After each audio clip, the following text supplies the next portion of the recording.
संघ परिवार की तरफ से, आरएसएस की तरफ से, विश्व हिंदू परिषद की तरफ से इस बात का मुतालबा किया जा रहा है कि भारत में तबलीगी जमात के बारे में बकवास कर रहे हैं और मिसाल दे रहे हैं सऊदी अरब की। मैं विश्व हिंदू परिषद को और आरएसएस को कहना चाहूंगा कि आपको कब से सऊदी अरब से इतनी मोहब्बत हो गई? अगर तुमको सऊदी अरब से इतनी मोहब्बत हो गई तो क्या फिर तुम यहां पर हाथ काटोगे चोरी के इल्जाम में? क्या तुम कत्ल के मामले में गर्दन काटोगे? ये विश्व हिंदू परिषद को अचानक सऊदी अरब से मोहब्बत हो गई।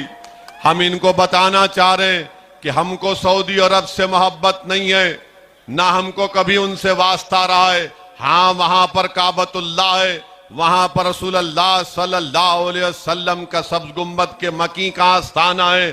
तो इसका यह मतलब नहीं है कि हमको सऊदी अरब से मोहब्बत हो गई। आपको मोहब्बत है तो लपटा लो गले, हमको उनसे मोहब्बत नहीं है। और जहां तक बात रही तबलीगी जमात की, तो मैं जिम्मेदारी के साथ कह रहा हूं कि तबलीगी जमात का दहशतगर्दी से दूर दूर तक कुछ ताल्लुक ही नहीं है, ना कभी था, ना कभी है, ना रहेगा। इन लोगों ने साजिश की कोविड के दरमियान में और अल्लाह ने इनको जलील और रुस्वा किया। कोर्ट से तमाम लोग बरी हो गए।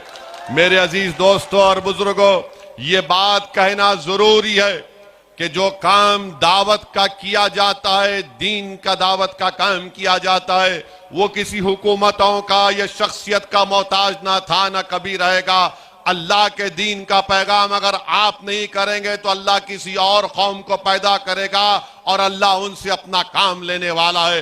तो मैं ये जानता हूं और मानता हूं कि कोई दूसरी हुकूमत कुछ भी कर ले, मगर भारत के संविधान के तहत तबलीगी जमात को अपना काम करने की इजाजत है। और इस तरह की बकवास करने वाले, अनाप शनाप बकने वालों को चाहिए कि अपनी जबान को बंद रखें और सच्चाई को पहचानें।